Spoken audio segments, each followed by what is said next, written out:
You lived your life like you want your life to be. Did you pass the blame, get lost on a runaway train? Hello and welcome to the Privileged Man podcast. My name is Esmond Baring and I'm your host.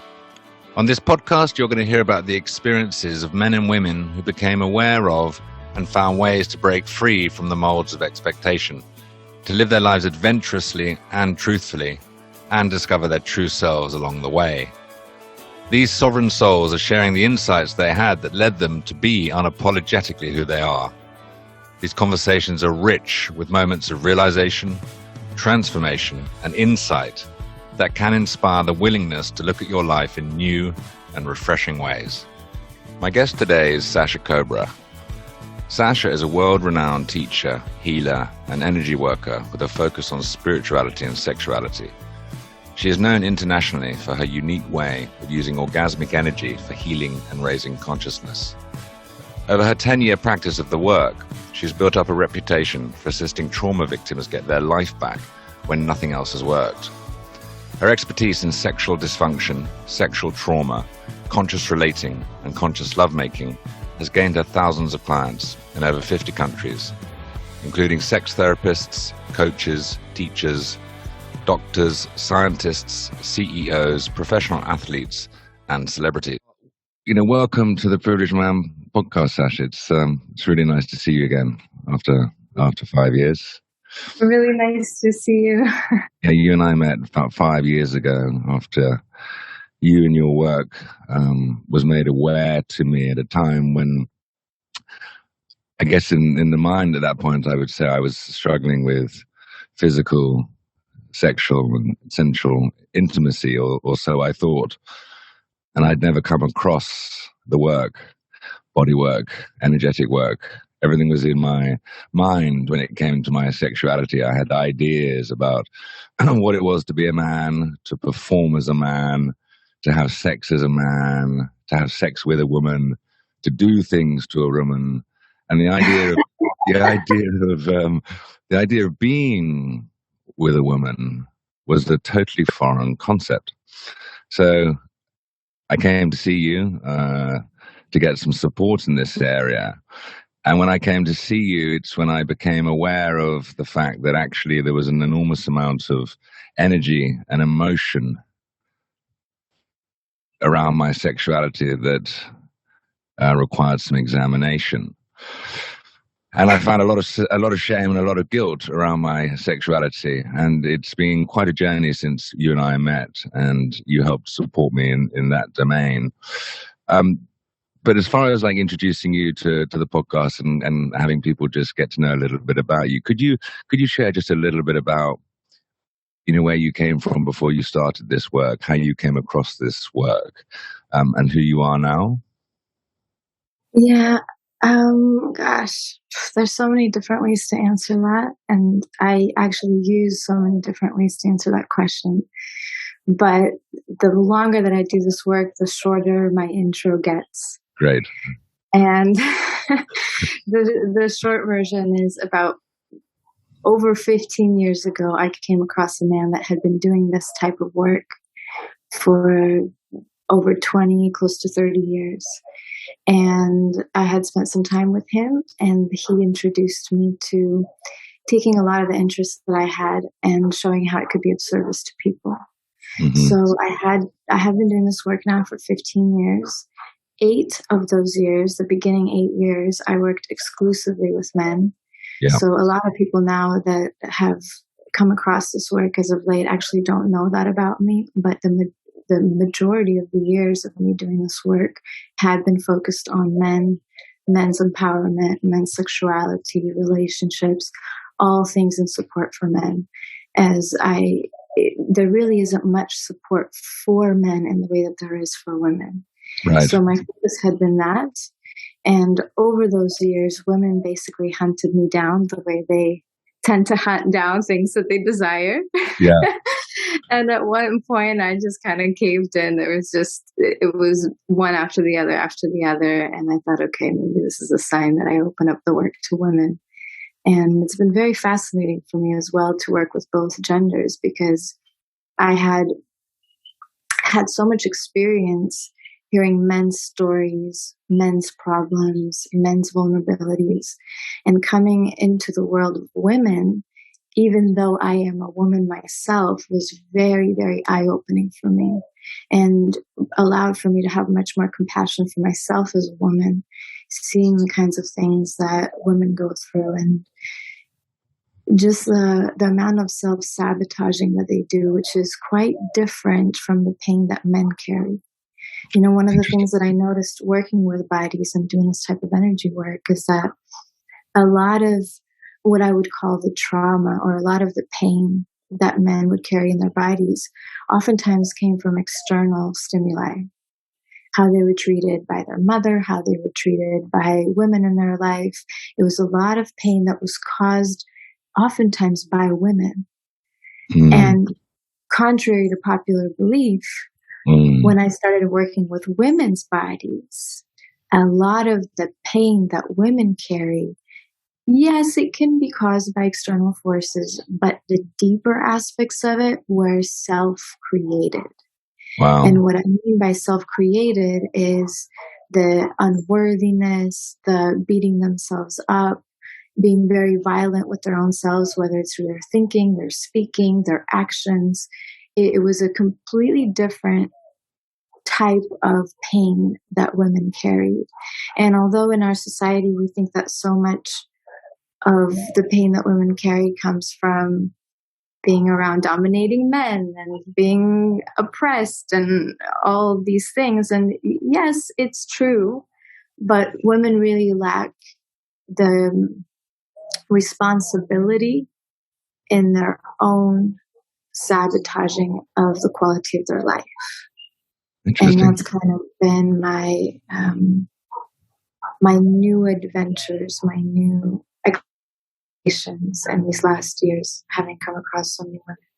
And I was so excited to actually be on the podcast with you because I miss so much working with men.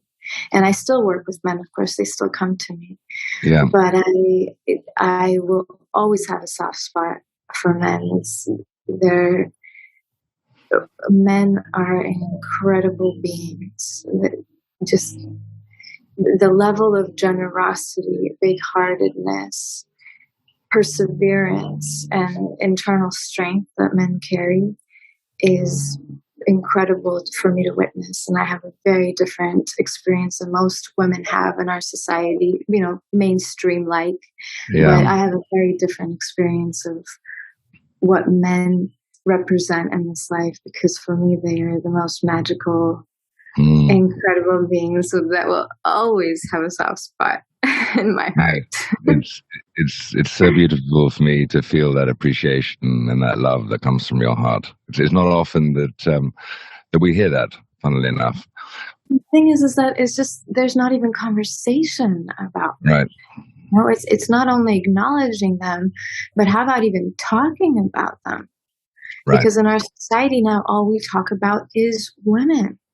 And there's nothing wrong with that. I mean, we're all humans. We all need to be acknowledged, appreciated, and uplifted. But men are getting really sideswiped in a lot of ways. And it's been going on for years. As I said, I've been doing this for 15 years. And what I saw 15 years ago is even different than what it is today by far. And it's only going in the opposite direction, unfortunately. I'm really interested by that, and almost the demonization or the slander of the masculine gender as a gender.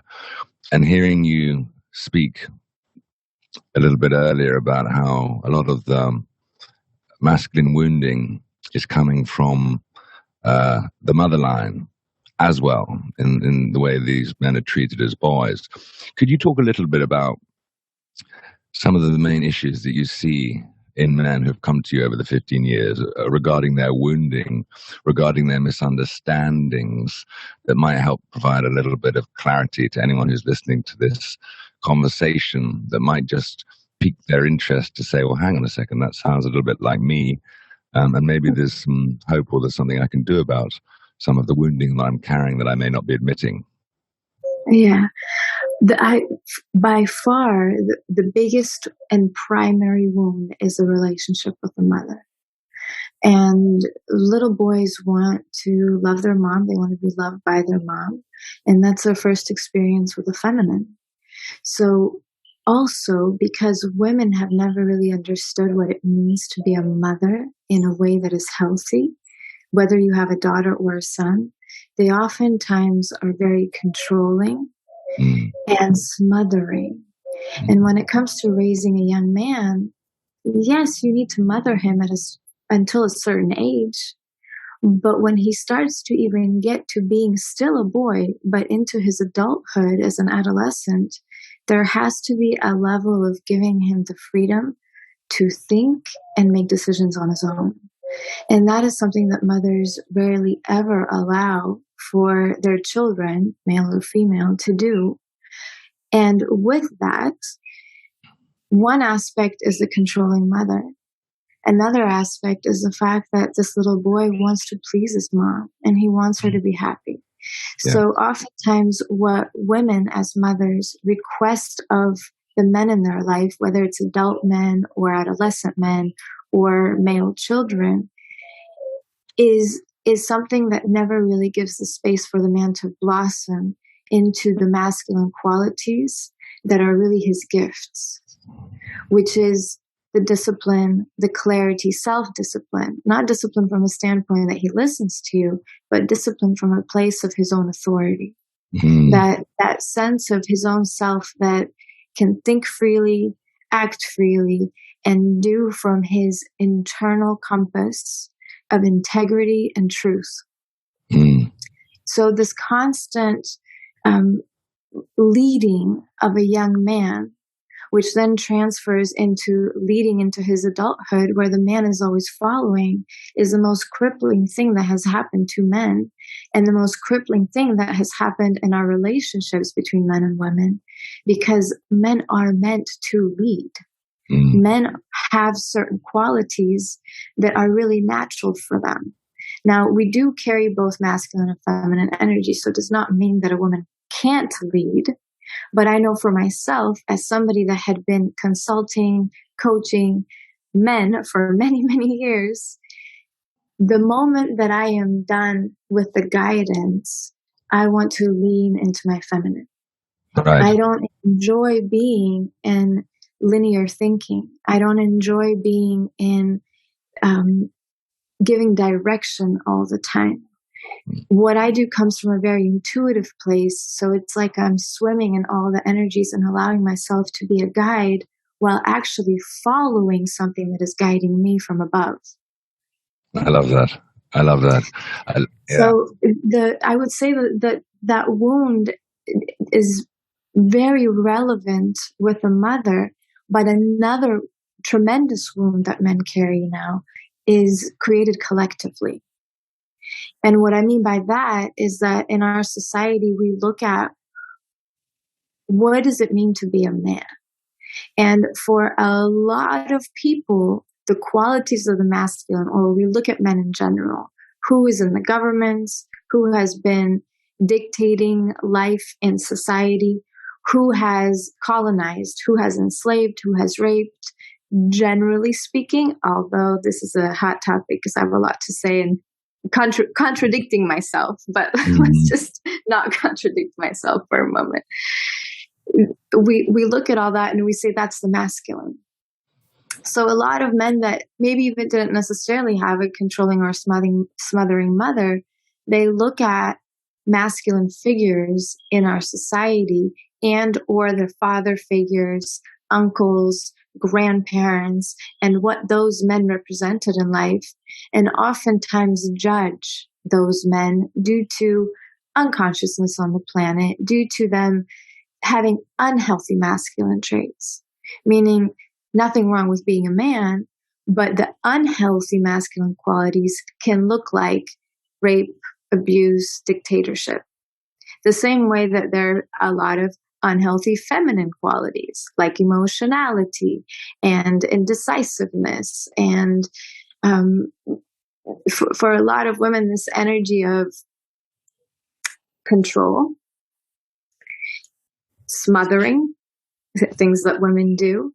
And I keep going back to emotionality. Women really, really need to address their capacity to bring more structure to their feeling nature, because nowadays it's out of control. And what a lot of men have done is looked at those men and said, I don't want to be like that. But rather than thinking, I don't want to be that type of man, I don't want to be that unhealthy man, they look at the men and they go, I don't want to be a man.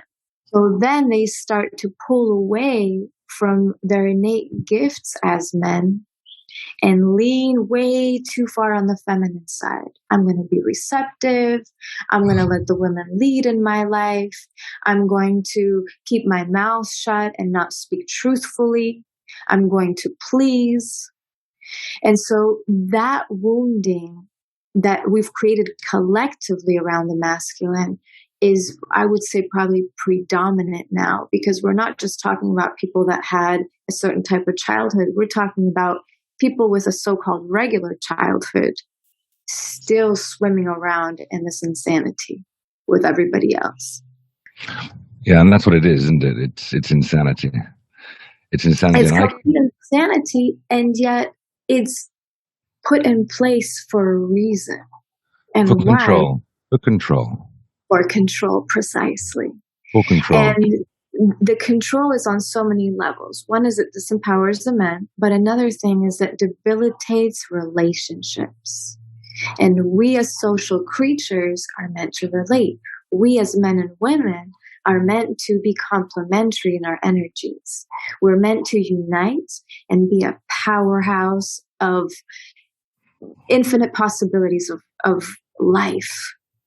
And so the same way that divide and conquer is created with religion, with race, with economic classes, the same way it's created with genders, so that now men and women are at odds with one another. And that's what you see all the time. At least for the last 15 years that I have been really focusing on this, you still see it to this day. Hashtag Me Too was a hot topic for a certain amount of time. Now it's kind of dwindled out. But it's this looking at each other as men and women and blaming each other for problems, rather than recognizing you are my medicine. Right. What you bring is what complements me. What you bring is the medicine for my healing.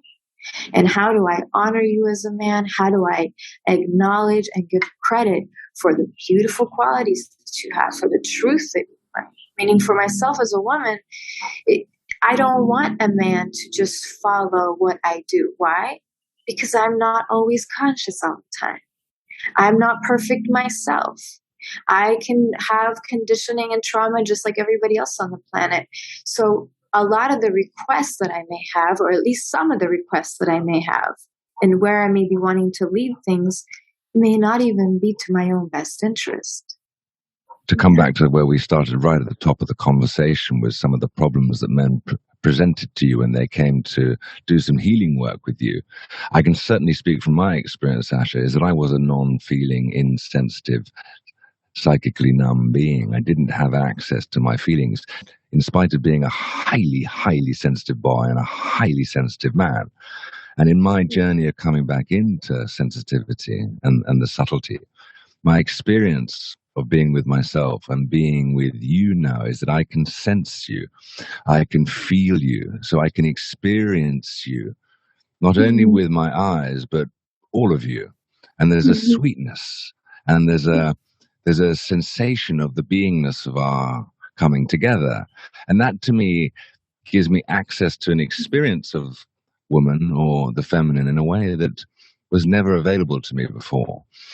And that to me is joy, because it creates such a richness and a beauty and an appreciation and a respect and a reverence and a love for you as a woman, for you as an embodiment of the feminine. And this is what I'd really like to, get across in what we're sharing, is that there is a whole world out there available to all of us if we're willing to look in a slightly different direction and do what you call some of the work, which is, for all intents and purposes, as I understand it, and please correct me if I am wrong, coming back into feeling, coming back into our bodies, and remembering who we are. Exactly. And so for you to feel anything happens through the body. So going back to the topic of wounding again, if a little boy is told that he's not allowed to cry, if we culturally teach boys that they're not allowed to cry or to feel, and then we create a whole bunch of experiences that obviously bring up emotion in the human experience, and then tell this boy from a very young age that he, being a boy, is not allowed to express what he feels in the grand scheme of life that is just full of ups and downs and all kinds of experiences. He's not allowed to express himself. What can he possibly do to survive that level of intensity other than dissociate from his body? Mm. And another aspect of it, again, going back to the wounding, is what we have created as a culture when it comes to male genitalia and what that represents. As a starting point, when little boys start to touch their penis, play with their penis, or masturbate, most of the time they are told that it's wrong, that it's dirty, that they shouldn't touch themselves. Yeah. Right. And even growing up and starting to explore their sexuality, it's almost like rather than seeing the beauty of their desire and the beautiful part of this magical part of their body that has the capacity to love and to heal with a part of your body, no one talks about that. The only attention that this part of the body gets is that it can be abusive, can be violent. Most girls, young women or adult women tend to judge and pull away, not give attention and reverence to what is, as I said, potentially a want for healing and for loving in the deepest level. I mean, it's, again, culturally, I keep saying this word culture, and it's so sad because all of these, quote, problematic things that we're talking about are cultural, meaning they're created and we are part of the culture. So we're creating all of this. And how beautiful would it be for us to say, you know what, it doesn't matter what is shown in the media. It doesn't matter what we're told. We as humans need to make a decision for ourselves to live a life that is in alignment with love and truth.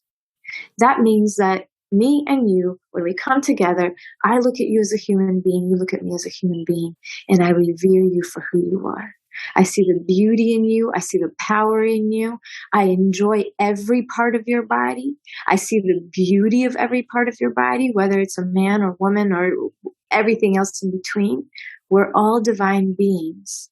And how do we start to see that versus, again, the cultural programming of divide and conquer that is systematically created for us to disempower us on an individual level and a collective level?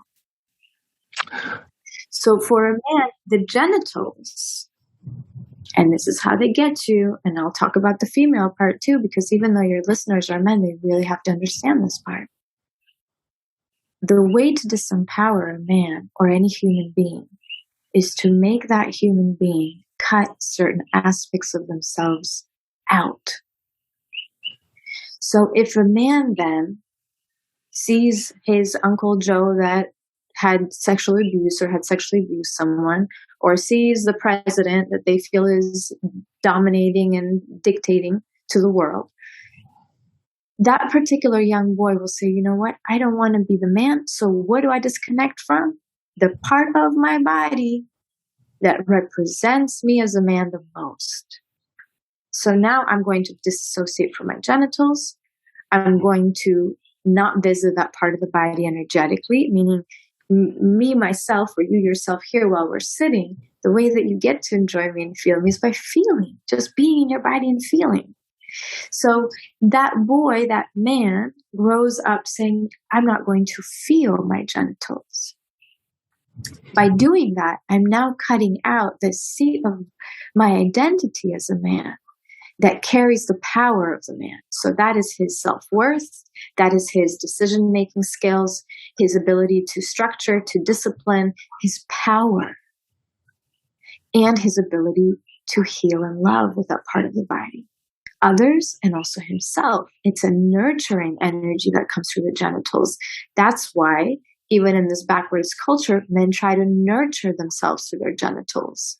When they don't feel well, they go to masturbate. When they don't feel well, they try to have sex. They're still trying to feed it, but it's like when we're hungry and we're eating junk food. It's not nurturing, but we're still trying to get something out of it. And so when the man disconnects from that part of the body and disconnects from that power, now you have a disempowered man. And how is that man going to enjoy himself now? Because this leads to depression and anxiety, which is huge for humans these days. I mean, it's mind-boggling to me the amount of men and women both that come to me that take pharmaceuticals like it's candy. It's become such a regular aspect of our culture that it surprises me to this day to meet certain people and go, wow, you're like, inside I'm thinking, you're on pharmaceuticals too? Like here you are, this beautiful, intelligent human being, and yet so many people are sedated through pharmaceuticals. So you cut away his power, which leads then to depression, leads to anxiety, or at the least, it leads you to a life that is unfulfilled, a life where you don't feel like a king in the world. And for the woman, because now that's the program, that's what they've done to the men. Hate your genitals. Be scared of your desire. Be scared of your genitals. Let everybody else be scared of your desire. So we cut that part of the body out. And then you go to women. Well, where is the positive pull on the female body? Her heart area, her breasts. Again, part of the body that women judge. Everything's about how her breasts look. How many women on this planet have cut open that part of their body to stick silicone into it? How many of them that even haven't done that judge themselves, have a negative connection to it, whether it's what they do with their own thinking or whether it's even the judgment that comes from the outside due to men that have been deeply programmed about beauty. So then a woman dissociates from that part of the body. It's her heart. Mm-hmm. It's her love. What do we need in this world? Nurturance, love, receptivity, unconditional love. We need all those beautiful feminine qualities because they bring healing. So if a woman disconnects from that, what do you get? A disempowered woman. That makes them controlling, extremely emotional, very insecure. That insecurity leads to other traits, depression, anxiety, and here we are. So what does it look like in relationships for a lot of men and women? You have a woman that is disconnected from her power, from her heart, a man that is disconnected from his power and his genitals, and then everybody's trying to chase pleasure sexually. I said loneliness in relationships. If a woman is disconnected from her positive pole in her heart, and if a man is disconnected from his positive pole in his genitals, there's no connection there because the connection to self is lost, which creates loneliness. And the relating is only superficial. Exactly. And that's the way back. And so for a lot of men and women, that journey back looks very different from how they expect. And a lot of people come to me because they've never had an orgasm, women-wise, let's say. Although I've worked with men that have never had an orgasm. They may have ejaculated, they've never had an orgasm. Mm-hmm. So a lot of people come to me with what I would call sexual issues, but it's never focused on the sex. It's focused on, are you connected to your body and can you feel?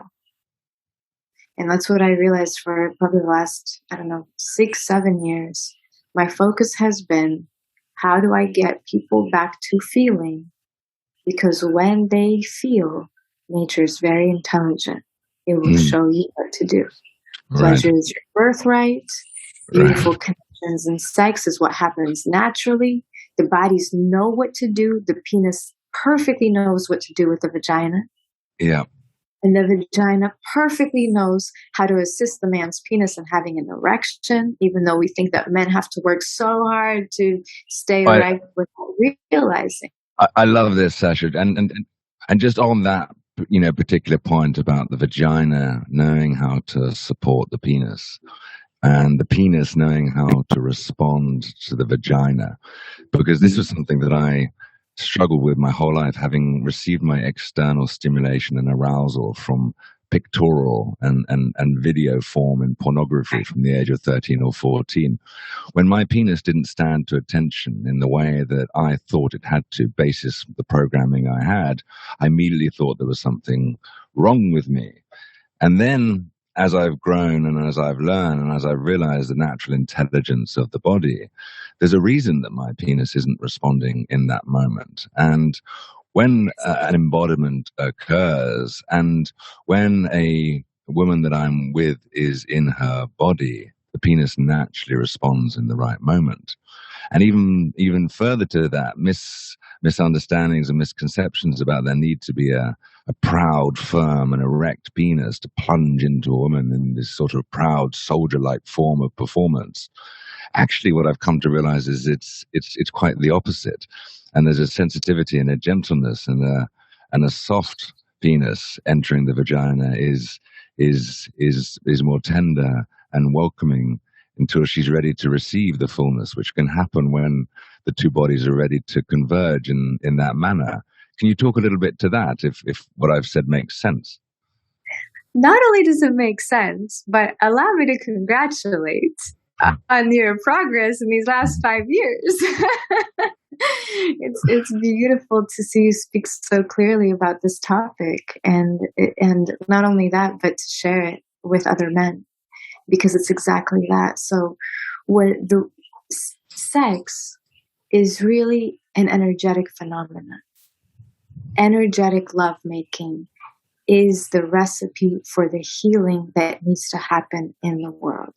If people understood how to make love energetically, we literally would be healing each other on such profound and deep levels that not only would heal physical, mental, and emotional ailments that we carry, but they would that process aligns us to our spirit. So now you have individuals that not only are healthy, individuals that know what they came here to do and are empowered in their destiny to accomplish what they do, not be lost out here in the world watching Netflix every night. So what we need is energy, and energy needs a relaxed space to move through. So when men flex their penis, create tension in their body, the same way that women tense their vaginas, attempting to make their vagina tighter, thinking that that's what a man's penis wants. The more tense the body is, the less room there is for energy to move through it. And less room to feel on that basis. So actually we think we're trying to feel more, but we're actually feeling less in that response. Exactly. Where you would feel more is if you're looking for friction. But friction is just a dead sensation. And most people have never even experienced the exquisite experience of energy and the energetic buildup that brings one to bliss and high peak states, and for women, orgasm. This is why women struggle so much with having orgasms or being orgasmic, because while a male body can have some rubbing and then he has some kind of experience, for a female body, she's very energetically tuned. So a female body really requires a buildup of energy for her to effortlessly become orgasmic and have orgasms. And we are in the real pandemic, which is the pandemic of dead penises being used for sex, meaning a penis that doesn't carry any energy. And as I said, it's due to a man disconnecting from his genitals, disassociating, never visiting that part of the body. But also in this type of friction-oriented sex, all it creates is rubbing and lacks that sensitivity and the space for energy to move. So in response to your comment, when you enter a woman's soft. First of all, you create the space for energy to start to move, not only in your penis, but in her vagina, because everything's relaxed. And the other part of it is that, yeah, you can stick your penis in the vagina and it won't kill her. But that is not the nature of the female body. And it's also not even the nature of your body. The bodies are much more sensitive than how we treat them most of the time. So when a man enters a woman fully hard, fully erect, fast and strong, her body, even in her mind, she may even be the one provoking it, meaning she may sit on you and go, boom, we're at it. So her mind can be taking her in the wrong direction, but the body doesn't lie. And you can't trick the body. Her vagina will contract and say, uh-oh, I'm being invaded. So now the vagina is attempting to protect herself, while what I would call, and I do use these words, there's an abusive experience that's being happening to the bodies. And I'm not talking about abuse because somebody's being raped or there's something abuse the way we use that in our culture. But what I mean is that the body experiences what is happening as being too violent, too fast, too aggressive for the sensitivity of the body. And as a little side note, for example, when I work with men and women, but I feel it's more of an interesting topic in regards to men. When a man really connects to his genitals energetically, we think he's going to have the best time. It's going to feel so good. He's going to be super orgasmic. And if a woman is interacting with his genitals in that way, he's going to love the experience. But for a lot of men, in my many years of working with them, it's a very emotional experience, but a very releasing experience. Why? Because most men carry an enormous amount of shame, guilt, number one, and two, abuse in their genitals. Meaning oftentimes they come out of the experience crying and saying, I never realized how much pain I was carrying there, which sometimes can be induced by women, blowjobs that are too harsh, hand jobs that are too friction oriented. Could be him masturbating, even too friction oriented for his own self. Could be him initiating the sex. Could be the woman riding on top of him. What we have accepted as normal sex in our culture is completely against and unnatural to the human body. So then we're dealing with now creating the space for us to feel those parts of the body, for the penis, for the vagina, and to release all the garbage that has been collected so then the man and the woman can feel the energy and enjoy it. And why does the garbage come out? Well, energy cleanses the body. It's a purification process. So whenever we start to feel, things come to the surface. This is why you can be inside of a woman and even pause, stop moving, and you think, well, if I stop moving, I'm not pleasing her. And yet all of a sudden you stop moving and tears come down her face. And she is having the biggest heart opening that she's ever experienced in her life, because the energy that's running through you and through her is what's opening her to levels of depth and orgasmicness like she's never experienced before. And same is true for the man. It's, I also noticed that in my years of working, I've changed my vocabulary and how I communicate ideas.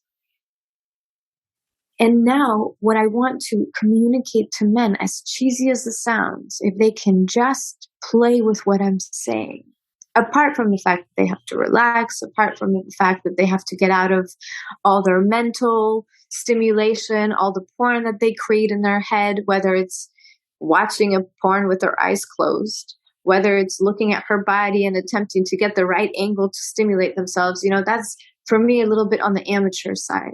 And then how do you go deeper and deeper and deeper? Well, the deeper part, say you've mastered that. You don't have the porn, you're relaxed. Can you love her? Love her. And does this mean that it's the love of your life? No. I don't care if it's a one-night stand that you hooked up with from Tinder. Can you allow the frequency of love to move through your penis and penetrate her with that? It's not pleasing. It's not trying to be Mr. Nice Guy. It's just converting desire, which is such a beautiful quality in a man. Desire can go to the side of dark or light. What do I mean by that? Desire can go to the side of perversion, or it can go to the side of beauty, the side of admiration, the side of sweetness that runs through your body. And I'm not saying this because I'm sticking up for the women and saying, hey, men, why don't you love the women so the women can have a great time? I'm saying, why do men rob themselves of experiencing love coursing through their body when it is love that they are starving for? If that is the nurturance that is feeding all of us as a humanity, you don't need to get it from women. You don't need to get it from anyone. Same way that a woman doesn't need to get it from a man. You have the capacity to generate love in your own body. And through beautiful stimuli, like a beautiful woman that you're interacting with, why not use it as an opportunity to feel your power as a man, your beautiful desire as a man, but couple it with love. Couple it with wanting to create a fountain of beauty pouring out your penis. For me, nowadays it's like women talk about pleasure. Now it's a hot topic. But what are they focusing on? The clitoris. Women's pleasure now is all down to the clitoris. Why? Because people still don't understand energetic lovemaking, because they're still dissociated from their genitals. So they need constant friction and stimulation to feel something. And that is a tiny fraction of pleasure in comparison to having a fountain of love explode inside of you as a woman that then comes up, explodes your heart. The man is feeling his power. That is pleasure to me. I know that for myself, when I was a very young woman, I used to have this boyfriend. I always use it as an example. I had this long-term boyfriend, and he used to give me oral sex all the time. So I had so many orgasms every day. And I thought I won the jackpot. I was like, yes, while other women are not having orgasms, I'm having so many orgasms. This is great. That was me as a young woman, girl. Me as a woman, if you want to give me oral sex, fine. I will enjoy it because I enjoy you loving on every part of my body. But if you really ask me, there is nothing like me feeling a penis inside of you. There is nothing else comparable to the intelligence that nature created and the beauty that is created through intercourse, through penetration, and the connection between the male penis and the vagina and the cervix. A lot of people don't know this, but are you familiar with reflexology? Yes.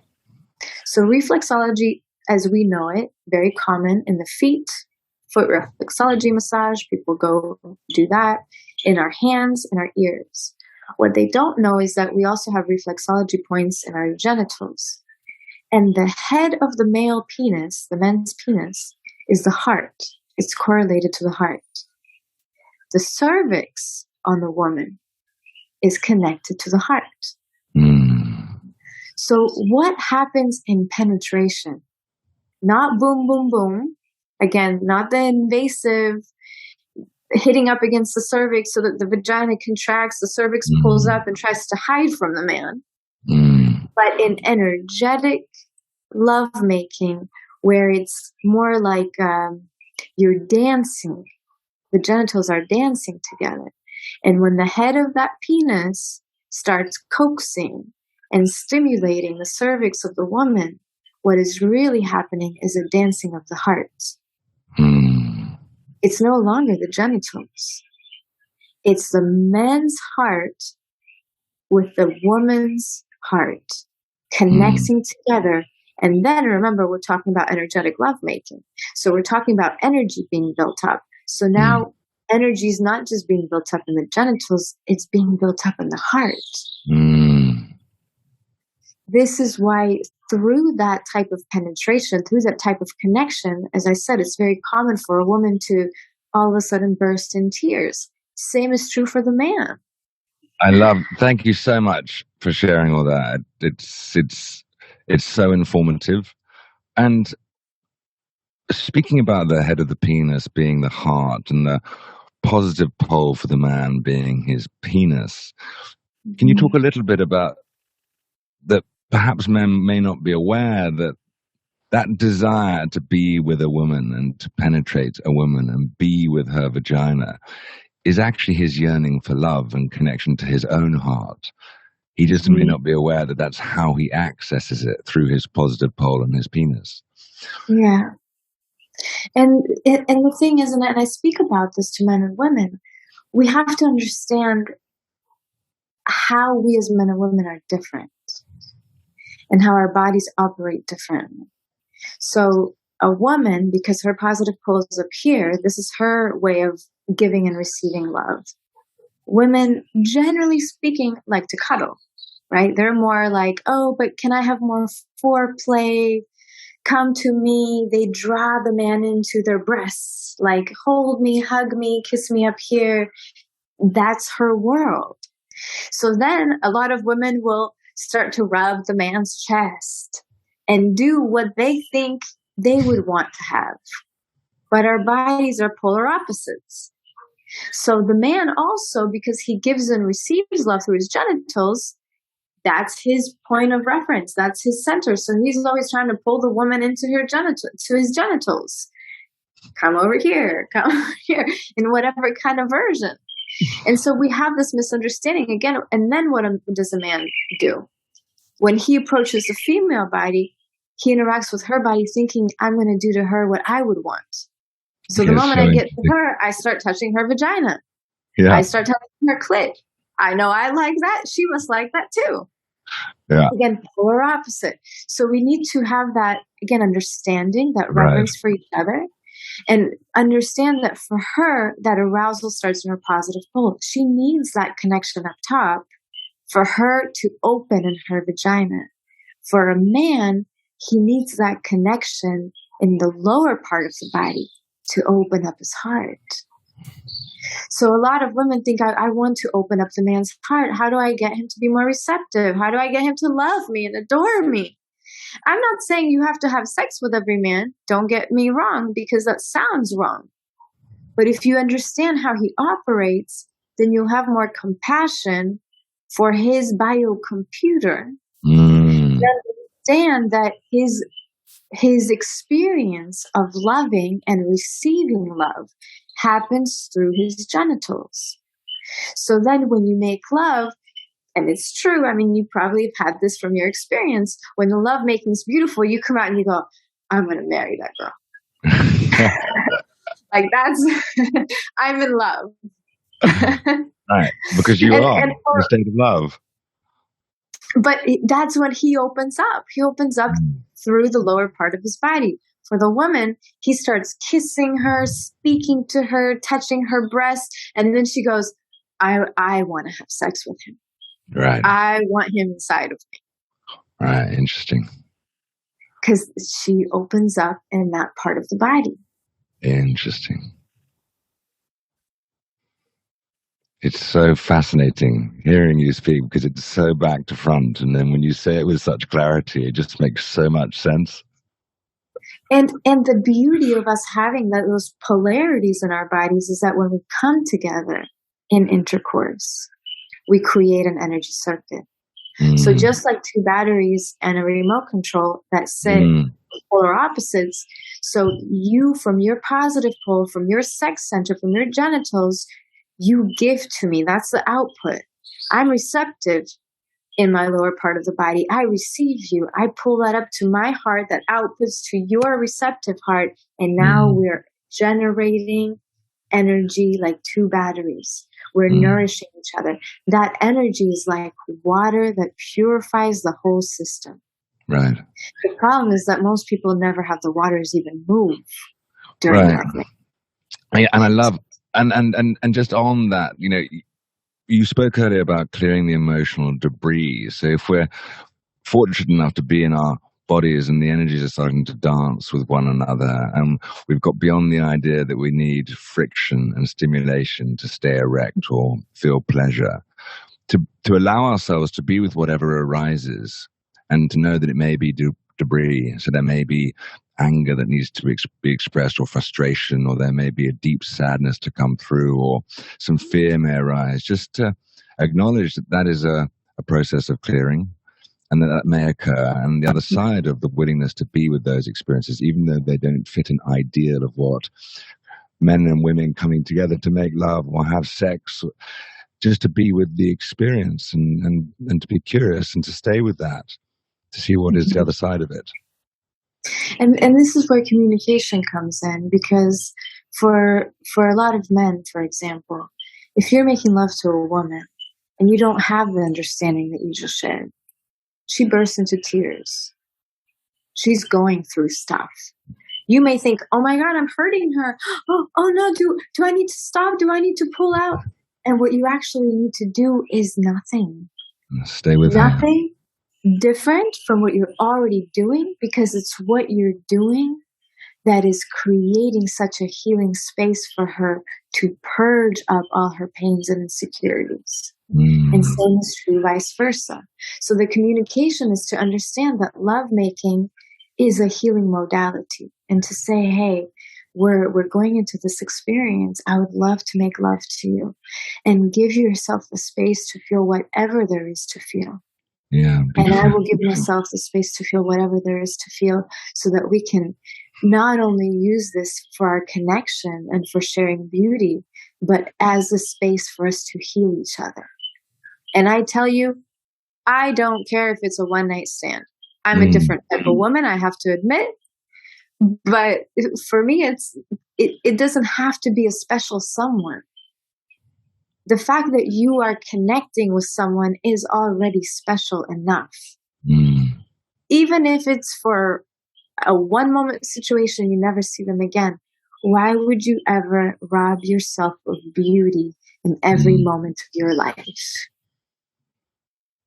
Why not juice the most orgasmicness, empowerment, healing, transformation out of every moment that life presents you with? Why waste your life? And that's how people are living. Live boldly, take risks, be courageous. And that's something that I see such a lack from men nowadays. They are overly careful in their interactions with women, in their interactions with life. Life is feminine. She's the creator, the unknown that is creating all the time. So how you relate to life is how you relate to the feminine, is how you relate with women. How women relate with you is how life treats you. If you're in harmony with them, life is probably giving you a lot of beauty through all different avenues. If you're in conflict with them, she will slap you in the face. And if you please her too much, it won't work either, because you are meant to be a king walking around with authority and power, knowing your worth. And how does it feel as a woman being around a man, being a king, knowing himself and knowing his worth? How does that feel as a woman? It feels like a deep sigh in my body. Because if I'm around men that I feel that are not taking their natural role, consciously or unconsciously, I feel that somebody has to do it.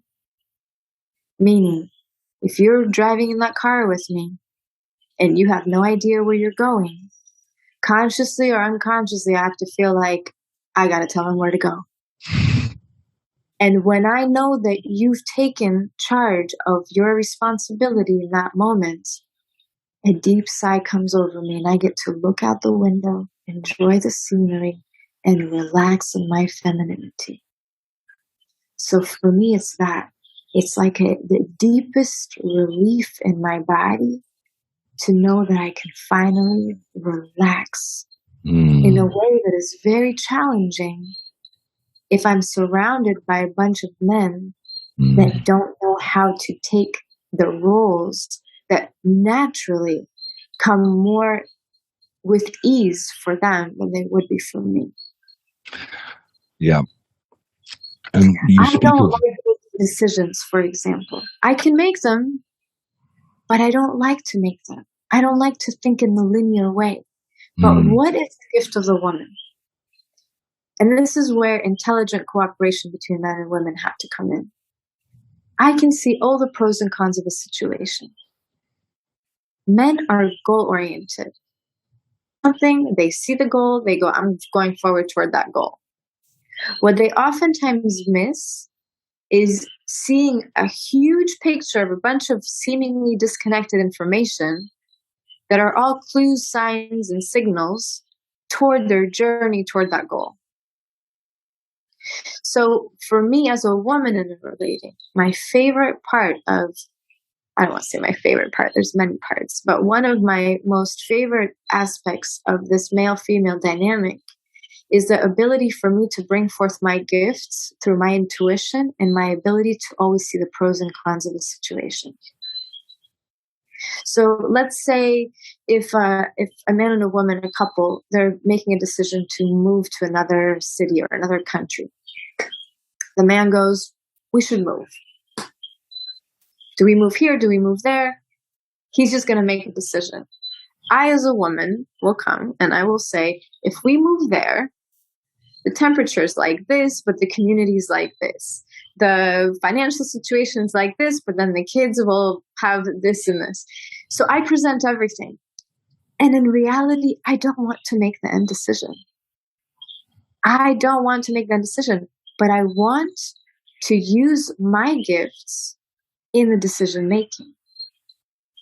So I would bring to the man all the pros and cons and trust in him now to lead and make the decision, knowing that everything that I presented is taken in to that decision. So I'm included and I never feel less than. I feel supported. Beautiful.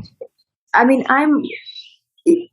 in these years of doing this work, I feel that a lot of women also look at me and they look at how I've led men, they look at how I guide, and they think that I'm one of those, I'm an independent woman, hear me roar kind of attitude.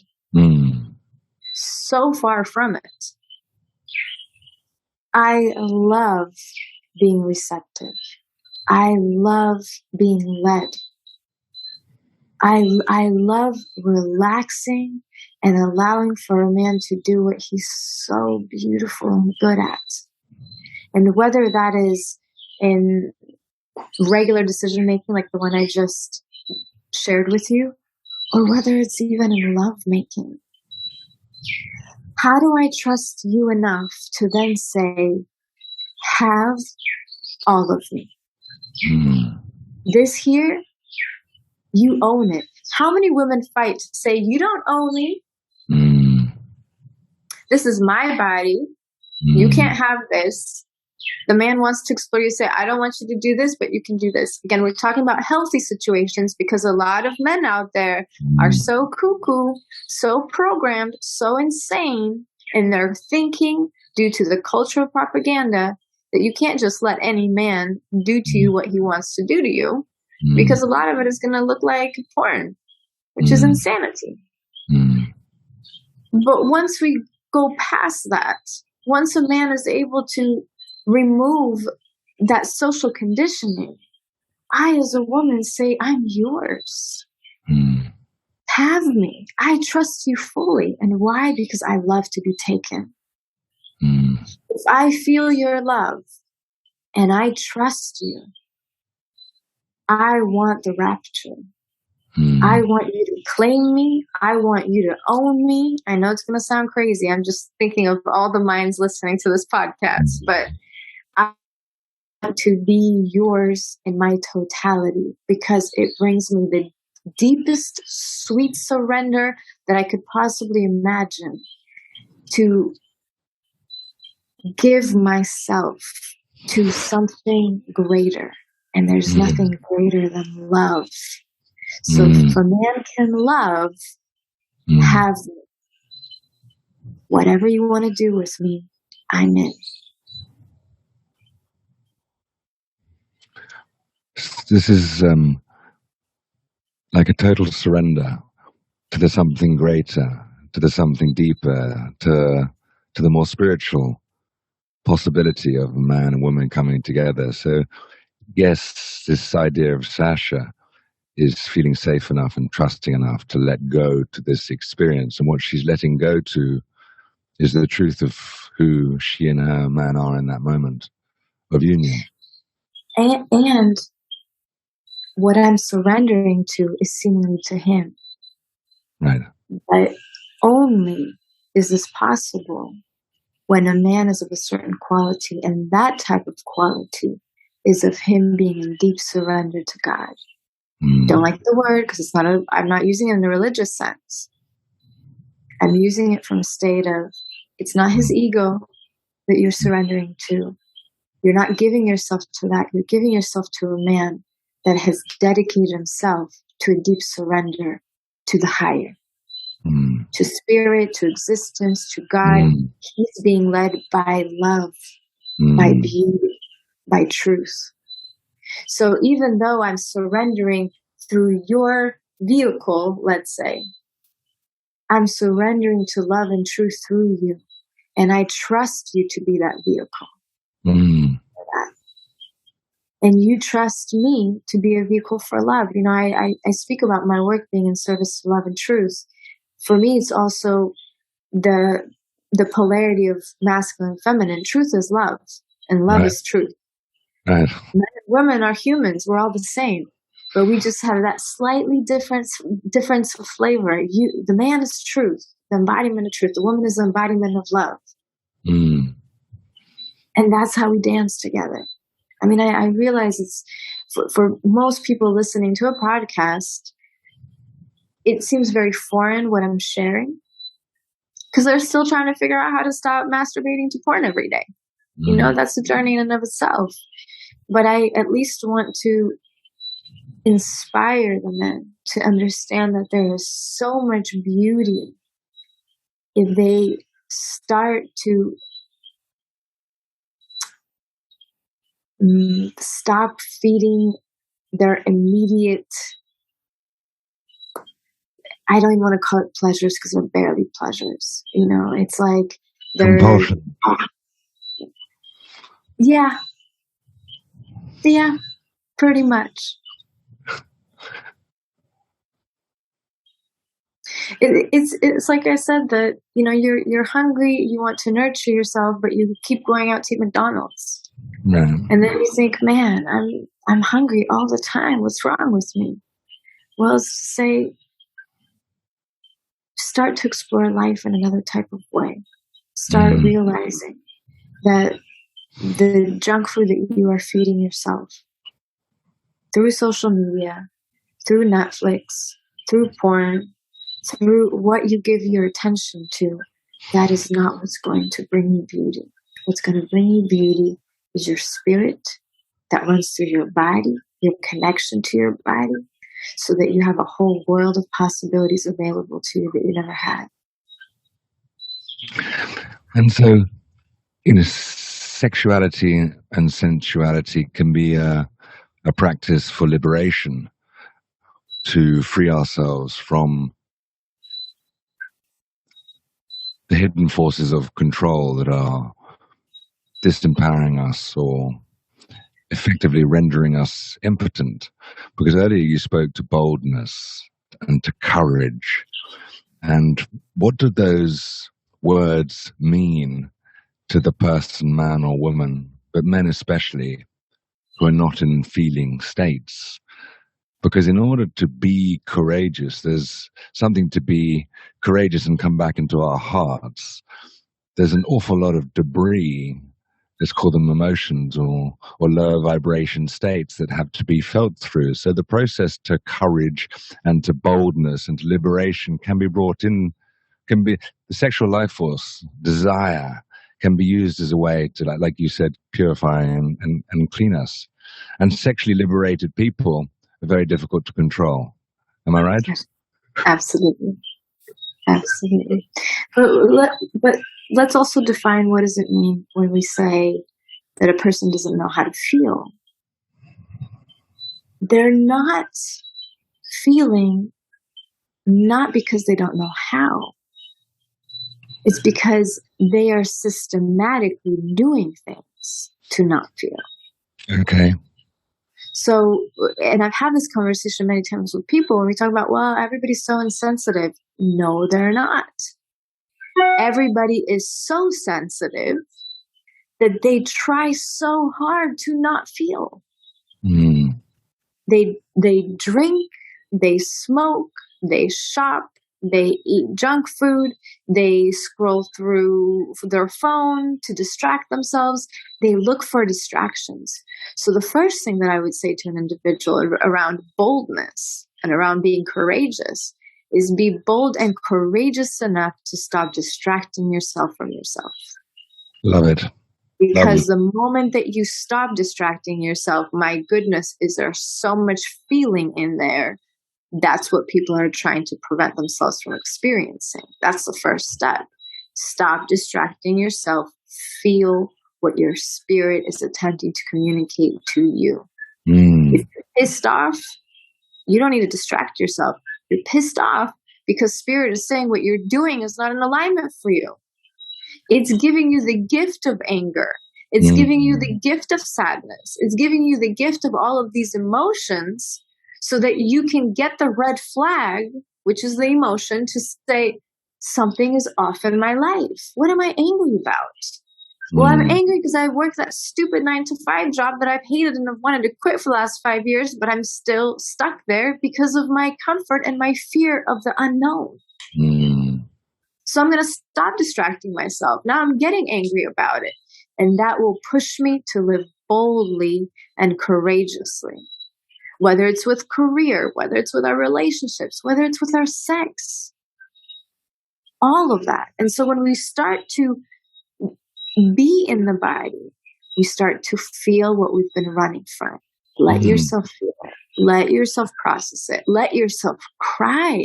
And then you get to the place of a whole new world being opened up to you where you can feel your environment. You can feel the women. You can start to interact in a different type of way. And absolutely our sensuality and sexuality is the medicine for humanity. And that is why everything is so backwards when it comes to sex.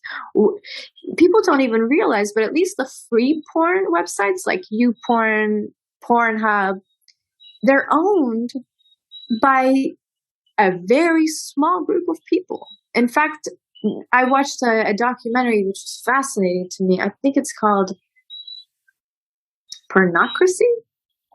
I think it's called Pornocracy, something like that. Porn with this ending. Fascinating. And it came down to the fact that basically one person owned the biggest porn sites. Well, think about that. I'm just guesstimating if it's not one person. Let's say it's a handful of people. A handful of people are controlling billions of people every single day in front of their computers. A handful of people is telling you what sex and what sexual connection ought to be like. And all of us can agree that what you find on porn sites is ugly, distasteful.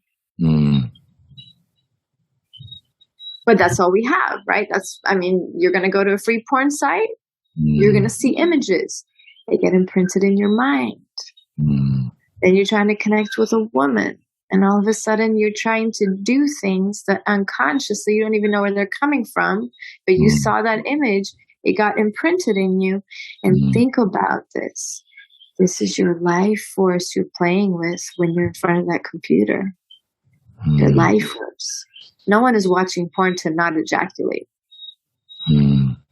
People are watching porn. I mean, there may be exceptions, of course, but people are watching porn. Men are watching porn, usually ending in ejaculation. That is the biggest ritual that is happening on this planet daily to billions of people. You are giving your life force to what you see in those images and ask yourself, is that worth it? What are you feeding in this reality, in this collective? It's totally disempowering, and we're doing it to ourselves without realizing it. And not just ourselves individually, but collectively. Because everybody can complain about, where humanity's at. Yeah. At this time. Like, we can all complain about, there's still wars going on. Yeah. There's still violence going on. People are still unloving with each other. How does that even happen? That is so unnatural to the human spirit.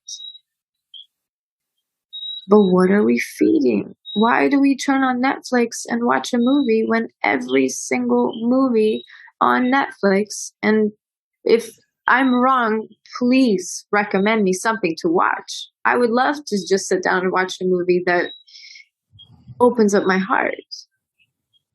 But movies are violent.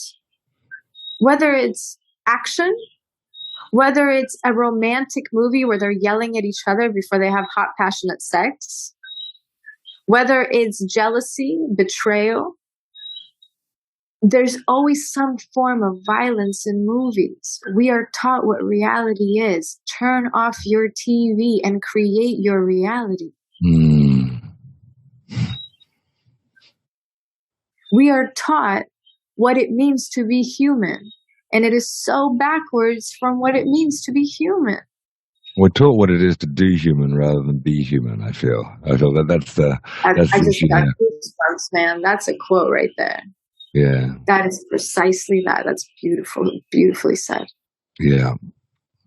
Because the being aspect has been lost, and I'm only just discovering it. I'm a 44-year-old man, and blessed enough to have made choices to come and live in Bali, having the space to reflect and really deeply look inward, and understanding that there is a whole way of living and being that was simply lost to me. So it's very exciting for me to be on this journey and to speak with people like yourself who have looked deeply in this direction and feel called to service in love, and truth.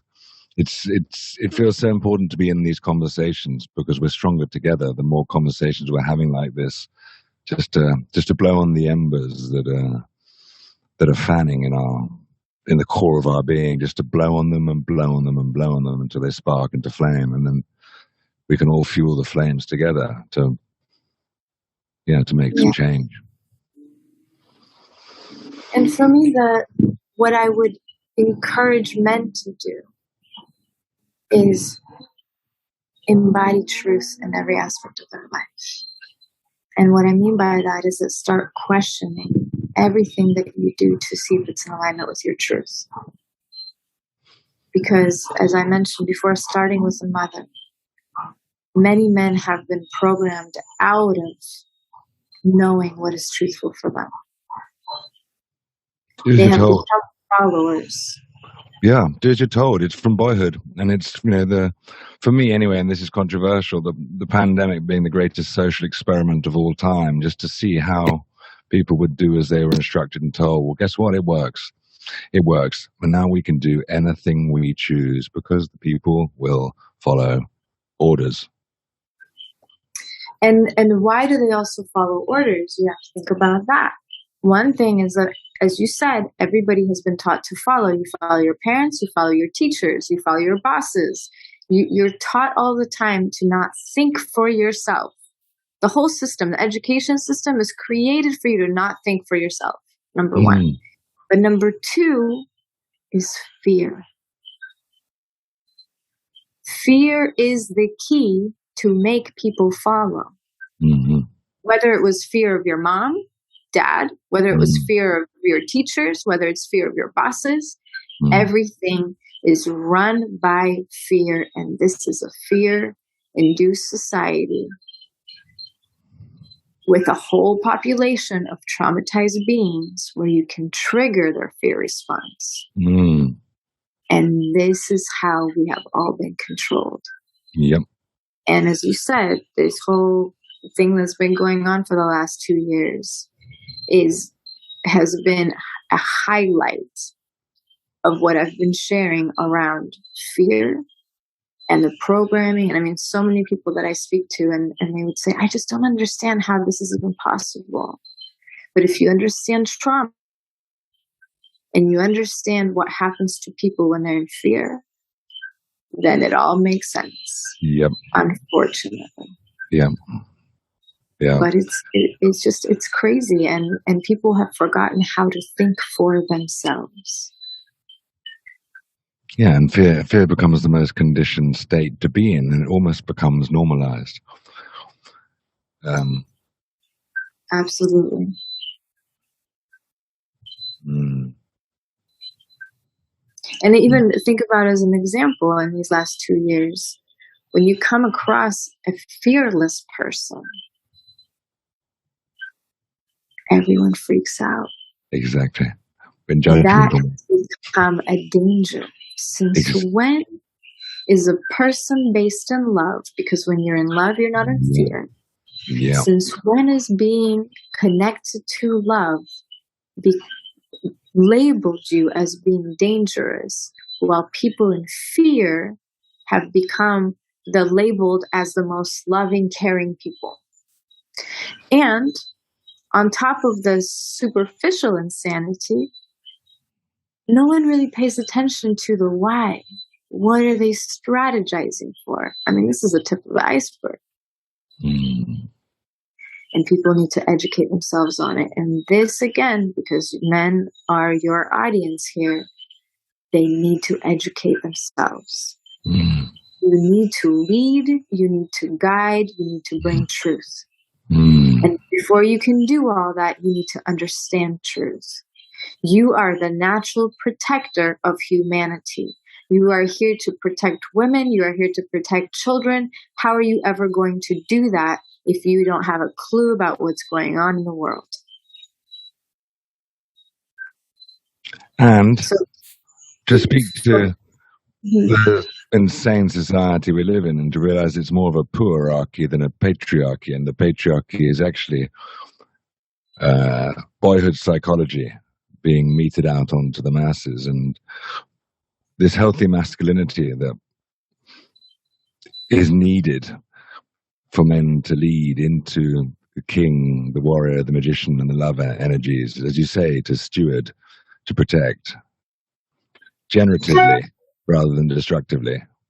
Yeah, and also what you said about the boyhood, what is happening with women now, and the women's movement, it's not a women's movement, it's a little girls' movement. It's a little girls' movement, exactly. It's either a little girls' movement or it's a pseudo-men movement. I mean, these women are not women. They are either like little girls or attempting to compete with men and acting like men, and unhealthy men at that. So I love humans. I support humanity. I love divinity. I love the magic of who we are as divine beings and spirit, the intelligence of us, the love of us, the truth of us. But what is going on in the media, I don't give a shit.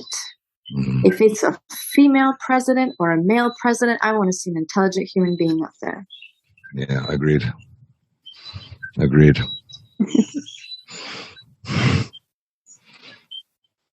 Thank you, Sasha.